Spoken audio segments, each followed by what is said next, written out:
I've been something of an early adopter of AI and I absolutely love it. I use it for so many things. I feel I almost have a relationship with it. And yet I am wary of where this might be taking us.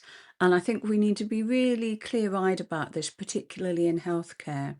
And this was prompted by a fascinating article I read this week in the New York Times, where a doctor talked about how she had turned to AI because she didn't feel she was getting the support or level of attentiveness she needed from her own physician.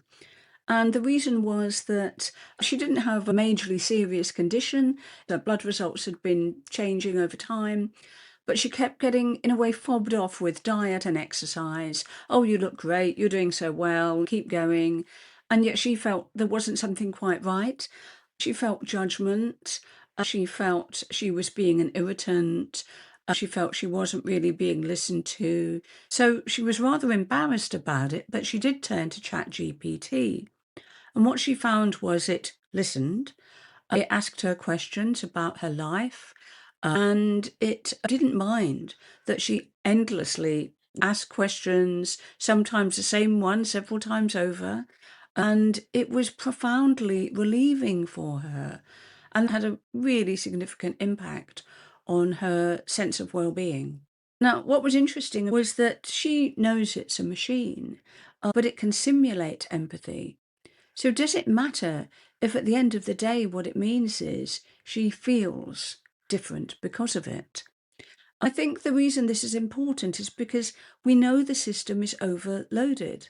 The emotional labour that is demanded of caregivers and clinicians and staff is relentless, and they're constantly fragmented and not really able to care in a way for themselves, attend to themselves, because they're being pulled in so many directions all of the time.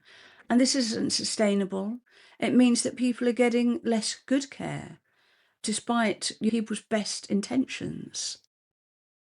Now, of course, if we're using AI in these ways, there are risks. We need to make sure that there are safeguards. We need to ensure that simulated empathy doesn't become in some way persuasive and manipulative in any way.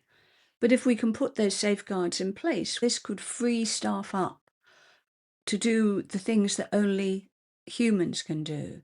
So deal with those far more complex cases which require discernment, which require the ability to read what isn't being said, to be able to offer that embodied presence and reassurance that patients are looking for. I think if they're freed up to do that, and AI in some ways can support us in these other areas, this could be really exciting without anthropomorphizing these machines. So my conclusion is that AI is coming into healthcare, that's settled.